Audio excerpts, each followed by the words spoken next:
Thanks, everybody, and thanks for coming in and sharing your morning with me. I appreciate it. So make sure one speaker thanked you for being here. I'm going to talk about a rather interesting subject, and let me give you the context behind it when Esther reached out and wanted to know if I'd come here. I've run into a lot of HR officers, CHROs, who are getting beat up regularly now by their boards of directors. And the reason is that the board is not satisfied with growth that matches GDP or cost of living or inflation rate kind of growth rates. In fact, they want to propel their companies on more outsized growth, more like 10, 15, 20% on an annual basis. And in some of the high growth companies, more like 20+% every quarter. And if you're an HR director who's struggling to just fill the open positions you have, you are failing with the board when it comes to being able to permit and drive outside growth. That's the main focus behind this right now, and we'll talk about this in depth. I've got some worksheet materials that will cover those at a couple of points along the way. There's no way in the world we're going to be able to get through those completely, so keep them as homework and take them back with you at the end of the talk. I mean, if they gave me 4 hours, we could knock it out, but we're going to do this in 40 minutes. That's who I am. You've already heard my introduction, and yes, I write a lot of stuff about ERP. On the objectives on this particular topic, I want to go through how you're going to have to reimagine and reinvent, if you will, a number of different HR processes. And the examples I'll show you, I think, will help really bring some of this to bear. I'm going to talk about more on the growth issue because it is becoming a bigger and bigger issue with a lot of executives in the HR office. And finally, I want you to think about some stuff around sunset planning because it's not only going to impact your HR team, it's going to impact your organization overall, as your companies undoubtedly are going to have to reskill your workforce to fit the needs of a more digital-driven economy. So I've already mentioned to you what the board wants, but let me add some more bullet points to that. The board doesn't want you to just come to a draw or a truce when it comes to the war for talent. They want absolute total victory. They not only want you to hire people to drive growth, they want you to hire the people that your competitors are not going to get to hire. They want you to get the very best folks out there. And they want you to think about how you're going to reconstitute the workforce going forward. What all this means is if you're the kind of person who loves to go back to the same old HR vendors your company's been using for the last 20 or 30 years, if you're a slave to that kind of interesting, kind of view of the world, that's not going to work going forward. This is probably the key message off this whole slide, that nostalgia is not a strategy. And just because your old technology fit you guys like a comfortable, well broken in pair of shoes does not mean it's going to take you into the digital future. And that's something you're going to have to break your habits on. There are 4 things you're going to have to do. And the first, and let me just explain these very briefly. I figured all this out while I was working on a book on about what I call digital transformation misfires. The book is called Digital with Impact. But what I noticed is more than half of the projects I saw were absolute failures. And they were failures, first of all, because so many companies never bothered to see what is the art of the possible. And that's the first step. You have to get out there, and in my language, we call that go play in traffic. Go find out what's available. The fact that you're actually here at this show is great because you're going to go see vendors in like the expo hall that have some very different kind of things. That's the first step. But that's not all. In fact, some of my clients, the executives will give me 100 reasons why they won't go with me like to Silicon Valley. And I'll take them there for 3 days, 5 days, whatever. And every day it's seeing 3 and 4 different companies. And I make them go to those companies to see these development centers, the innovation labs, and everything else, and to realize all the new stuff that's coming out in the next year, year and a half, 2 years, what have you. Getting people out of the office is critical. And I can come up with 1,000 excuses why people can't or won't leave. But none of those are viable if you're going to help your company grow. You've got to get out there and see what's available.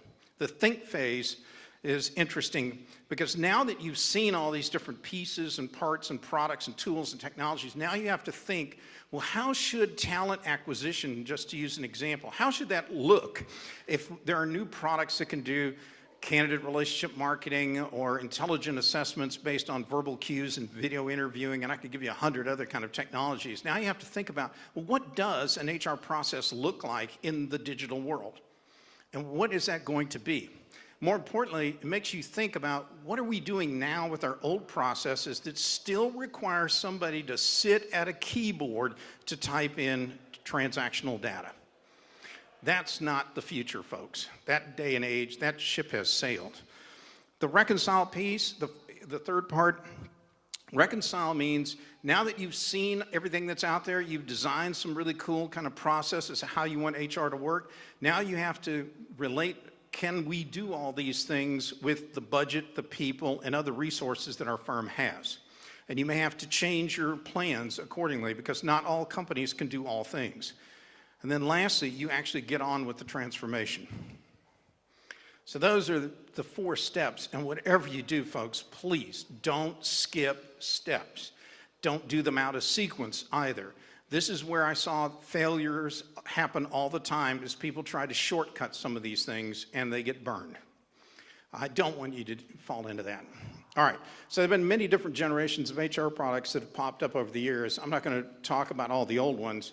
The new ones have some rather interesting characteristics because they come from a different data model, a different mindset, but most importantly, they come about because they are not constrained. They don't live in a world of constrained technology. And to give you an idea, I cut this out of an email just a couple of weeks ago. In Singapore dollars, that's about 350 Singapore dollars.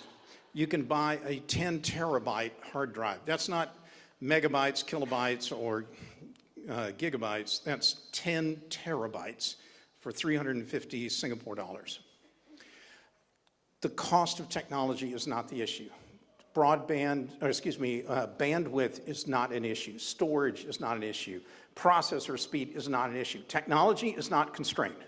And the old HR systems were almost always built on constraints in the environment, whether it had to be on a relational database, not an in-memory kind of database, what have you.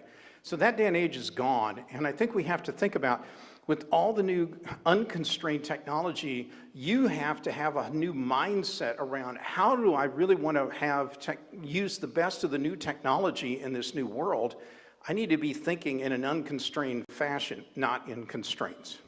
Again, your old vendors with their old products, some of them try to talk to you about easing into the digital world. They want to introduce digital to an HR process, and that's not going to work.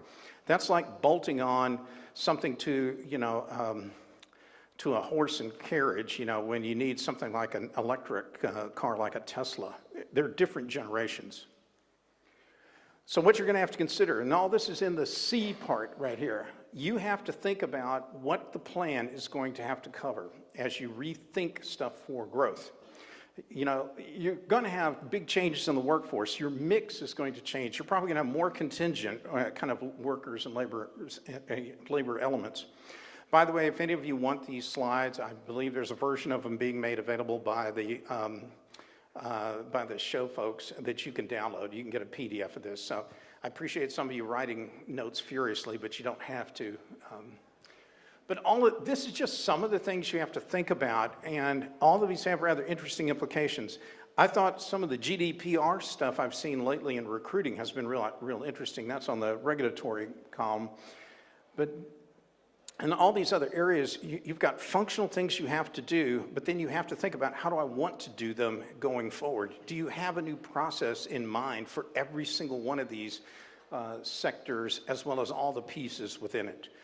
There's a lot of work here that you got to think through as you plan to drive HR into growth.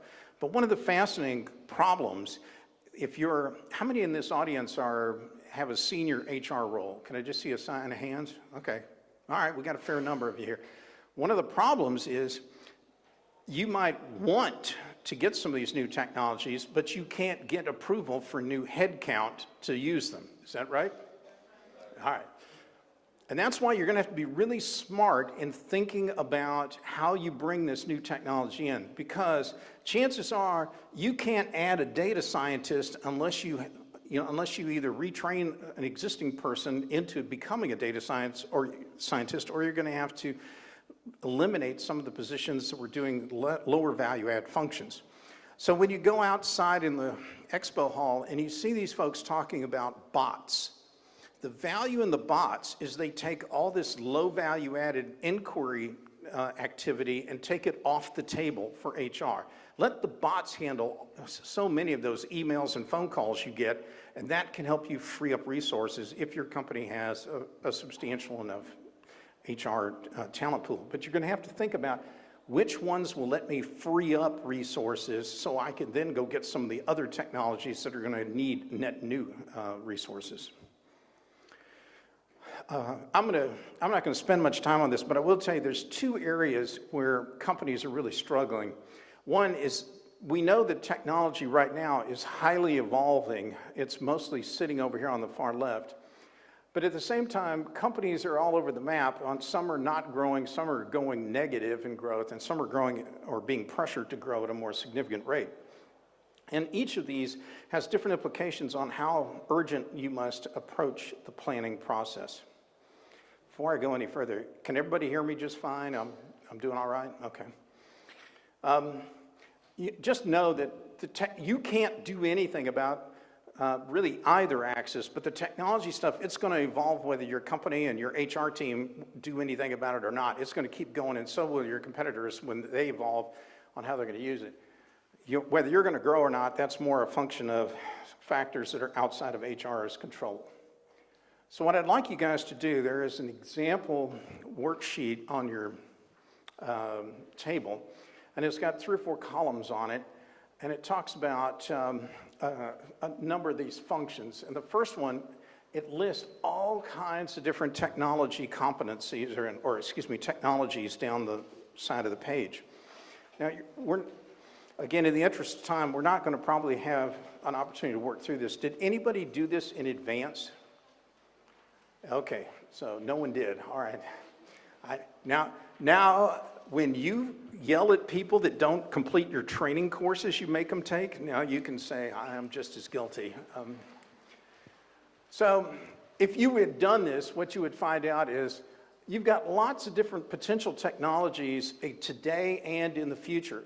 The reason that spreadsheet is so big, and it doesn't even begin to include all the cool stuff that's out there, but take it with you when you walk around out there on the expo floor.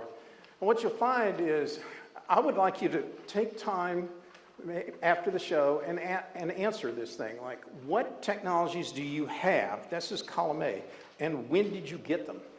Because the age of some of these technologies will tell you whether it was in the constrained era or not. That's one of the key things to look at right there. The second column wants to know how many subject matter experts you have that work with that particular technology or that function. The third column is when you think you're going to need new skills in that area. And the fourth column really talks about technical debt. I'll cover that in a few minutes.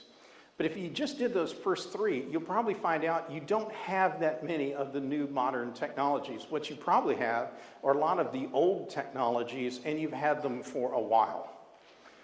And that may give you cause for pause. You may want to think about, are we positioned correctly to win the war for talent, win growth, what have you, if we're sitting on too few modern technologies today? And that's the main purpose of this. So I'm not going to belabor this activity, but you can go through and fill it out. But let's just do a quick show of hands. If you've looked at this, would most of you say you only have a very few of the applications on that spreadsheet? I see a couple of brave people. Okay, they'll cop to that. All right, thank you.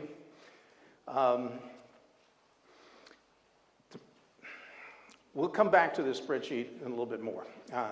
So let's talk about the processes. I'm going to switch gears. We've been talking about the C phase, where you need to see all these kind of things. You need to have, by the way, everything on that list, you need to have a point of view in your HR team about whether we need this, whether we want it, or should we get it at all.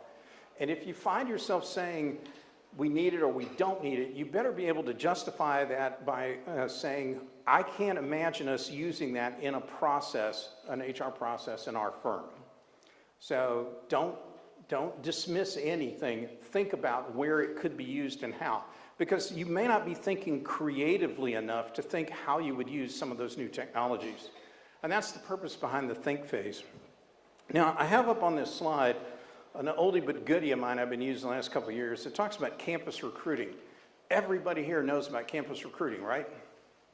And if you're as old as I am, when we did it in the Paleolithic or Mesozoic era, it was a long time ago. Go ahead, tweet that out, at Brian S. Sommer. We just had like paper sign-up sheets. They'd post them in the placement office at the university. And it took a long time for the cycle to kind of work its way through. Today, though, we have a different world. And today, there are a lot of other constituents, and when you design a process in today's unconstrained world, you have to think about all the other, I call them constituents, all the other people that are involved in the process, and all of the other data stores and cloud services they use that your company doesn't have visibility to necessarily. So let's talk about it. So you want to hire some kids out of school. First thing you'll do is you'll send an email blast, or the campus recruiting offices send a text message blast, email blast, and let everybody know you're coming to town. Well, it turns out that the average student will not respond for 48 to 72 hours. Because the first thing they're going to do is they're going to go outside of the recruiting system, outside of your HR technology. They're going to go to Vault, LinkedIn, Glassdoor. They'll go to their social media pages. They want to check in with their tribe, talk to their people. They want to find out, has anybody heard of Great Eastern Life and what they think about that company? And if they like it, well, then they'll decide to sign up and go for it. But most HR systems were never designed to have integrations to all these other databases and data stores out there. They also don't know, as you crank around on the recruiting process, you find candidates are tweeting out your interview questions. They're posting answers to questions on Facebook. They're doing all kinds of things, and you have to have systems that are smart enough to catch it.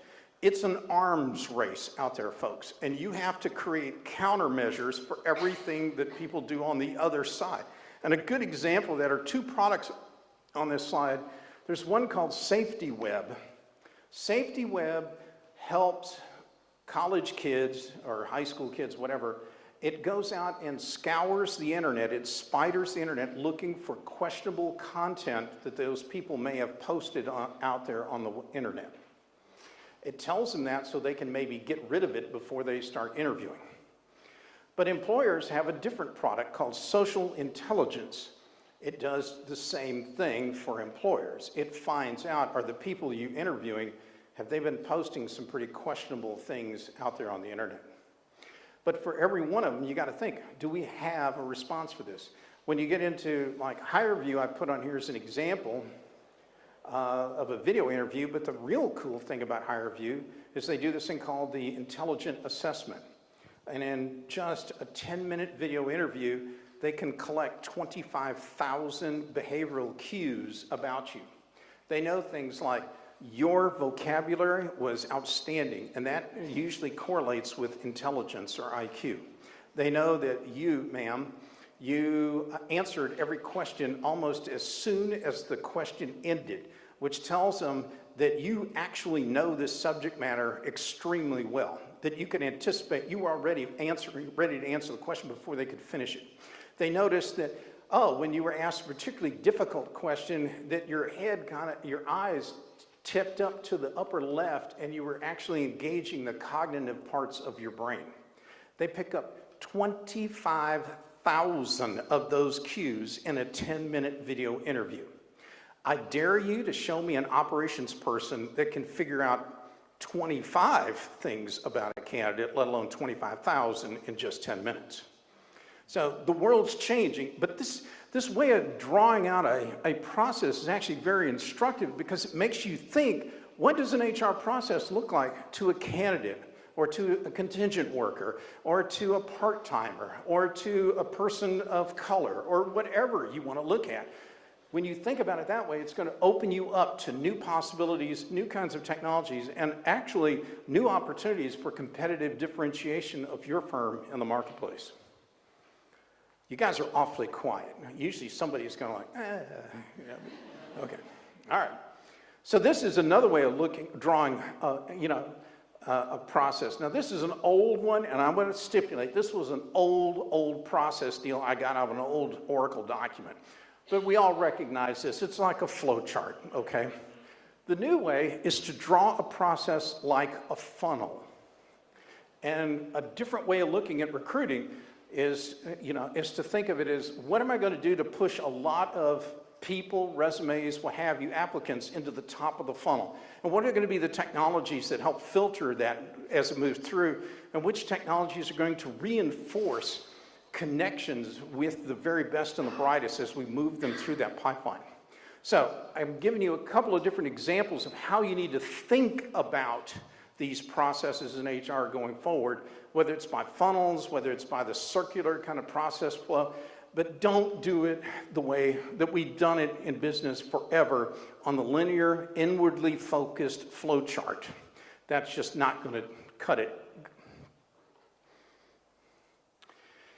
I also think that most HR people do not realize that they're going to become systems integrators. I want you to think about this for a minute. The typical big company has over 100 integrations going in and out of their HR systems. There's a bunch because they're using maybe different payroll service providers in different countries, but they're benefit providers, and I could go on and on and on and on. And their connections obviously to a general ledger and possibly to other systems, T&E and so forth. But that was then. It's going to explode because when you saw in that one circular process flow, you're going to also want to be integrating in with a bunch of other databases, tools, technologies, and a bunch of the new stuff. At the top of a funnel, for example, you may want to look at a company like Intello. Intello has over 1 billion people's resumes, if you will, in their database. So the question is, well, I didn't have an interface to Intello. Well, you probably didn't have one to them. You didn't have one to Beamery. You didn't have one to Smashfly. I could go down a whole list of companies. And you're going to be changing these out with ever greater frequency because the half-life of some of these new modern technologies keeps shrinking and shrinking and shrinking. It's great when you talk to these technology vendors, they talk about, oh yeah, we're leveraging this machine learning technology we got from so-and-so, and we're using this open source from somebody else. We have a platform that makes our ability to innovate something really quick. Well, guess what? So do their competitors. Everybody out there is running a rapid arms race in technology. You're going to have to switch stuff out with ever greater frequency. Now, how many in here get ample budget for HR technology from their firm? Nobody. Okay. So I know that. I was safe asking that question because I knew it was going to be no. And secondly, how many get great help from your internal IT department in actually helping you connect things to your HR systems? Nothing again. Okay. So how can you be integrating all these new cool technologies that you see out here at this show floor and thousands more? How can you do that when you don't have the resources, you don't get the time and the attention, and you don't have the connectivity to do it? Some of the people you're going to have to bring into HR in time will have to be the ones who help maintain these integrations. Most of my clients, when I talk to the CEOs of big firms, they're very blunt in telling me 3 things they want. They want out of the data center business. So they love things like Google's cloud and Amazon's cloud, and they want out of that. They want out of the application maintenance business, which is why they love multi-tenant applications. So don't bother to show up to the executive committee talking about an on-premise or private hosted cloud kind of product, that thing's going to sink your career. If you're lucky, you just get bruised, but you don't want to go there. And the third thing they want is they want to be out of the integration business. So they want out of the data center, out of maintenance, and out of the integration stuff. But I'm telling you, HR is where all the action's at right now for huge amounts of innovation in all these ancillary areas to really redefine stuff. You're going to have to come up with an answer on how you deal with that. And we could talk about that maybe in the Q&A, but I'm just pointing out to you, this is an issue you're going to have to address when it comes to driving growth and reinventing HR. Another thing that's out there is innovation now doesn't occur linearly. It happens in a curvilinear or logarithmic perspective, and you need to think about new technologies in a combination way. I have a note here. Everybody remembers social, mobile, global? Remember that one? Three things all converged, and they had a really radical change on how work and systems were built. What's fascinating is pull any three new technologies, in-memory database computing, analytics, and something else, and voila, you've got, your mind starts getting blown away with new possibilities by putting three new technologies together at the same time. When you even walk around the show floor here, you're going to see that no one's really selling just one thing. Even when they talk about a chatbot, underneath it, they're also talking about machine learning and other kinds of capabilities that make it possible. And you need to think about combinations of this stuff, because that's how you're probably going to be able to bring some really powerful change to your firm. The mistake people make is they look at one new technology in isolation, and they want to buy a bunch of isolated technologies, and you need to look at things in combination. That's the bottom line. We could do another activity, but you know what I think I would like you guys to do is let's work at the tables for just a minute. And I want you to do the first part of this, which is to pick three technologies. You could cheat, and there was on the other worksheet, the first one, that had, let me borrow this for just a second. This one, there were tons of different technologies listed on here. As a table, just pick three. Pick any random three and see if you can envision a new kind of application. So why don't you guys take a couple of minutes as a team, and I'm going to ask someone from each table to just volunteer what those were and what brainstorm they had. So go. Don't be shy. You guys want to discuss to have more fun?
Just tell me two.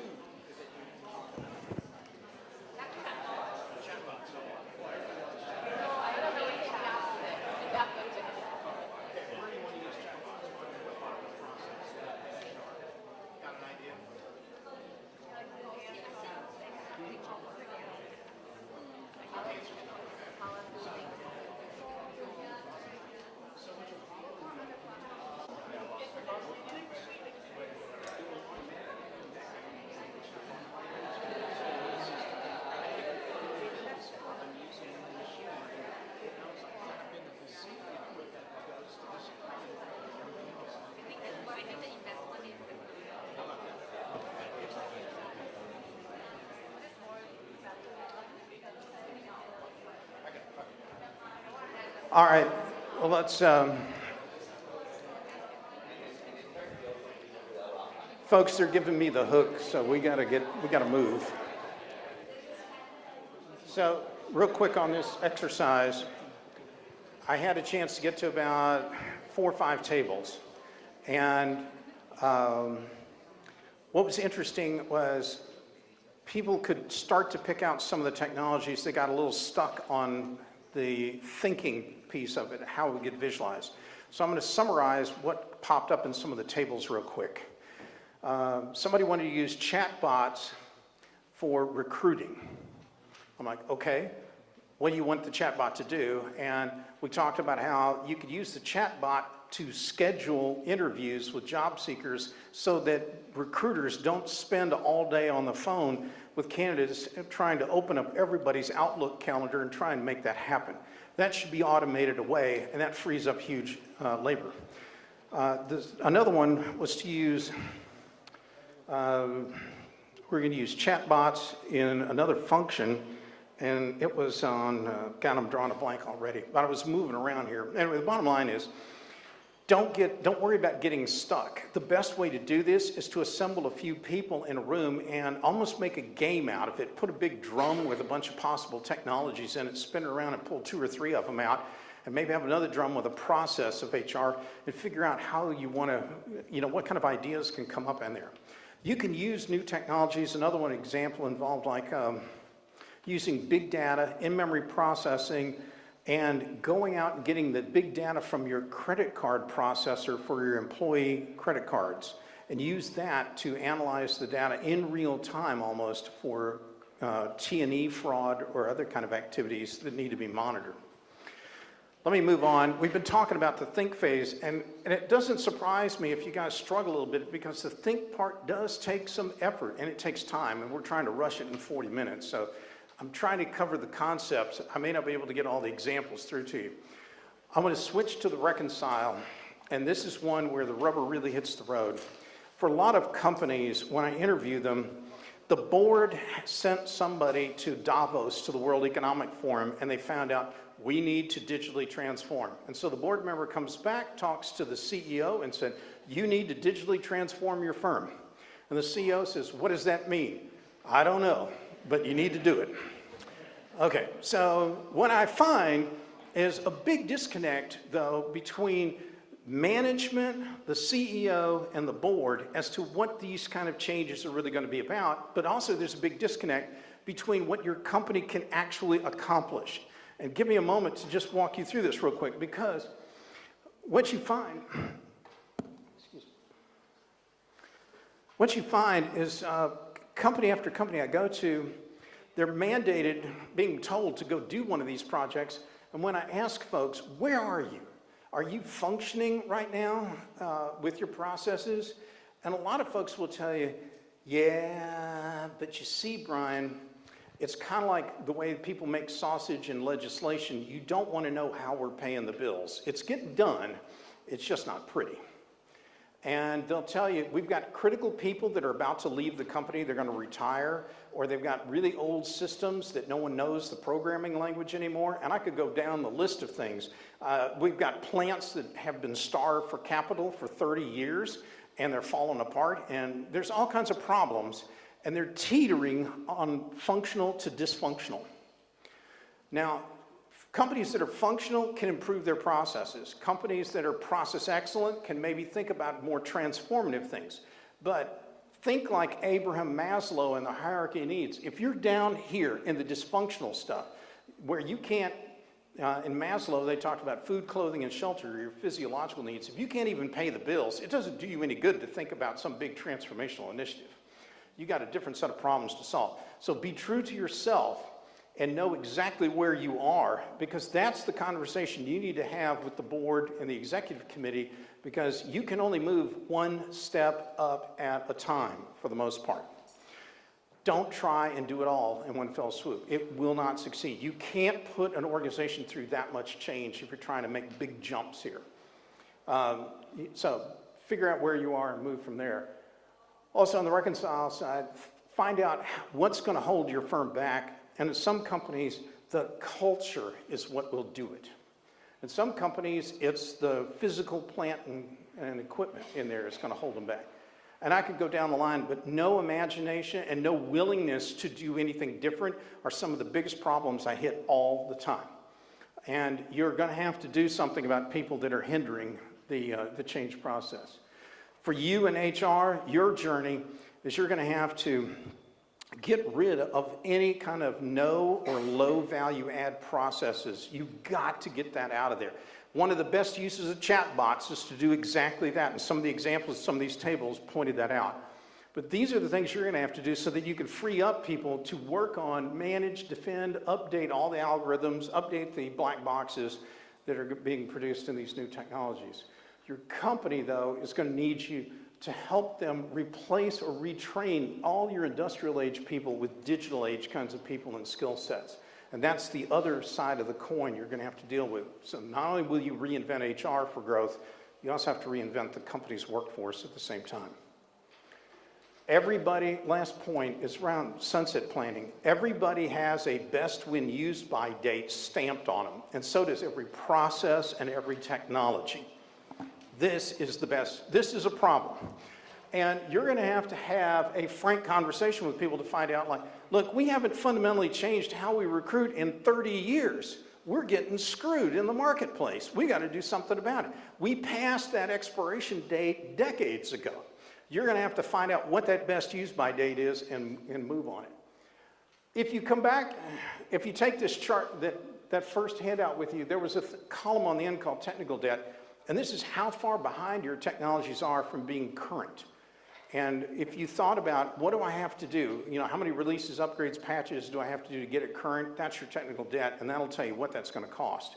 And it would be worth knowing what that is when you go talk to the executive committee.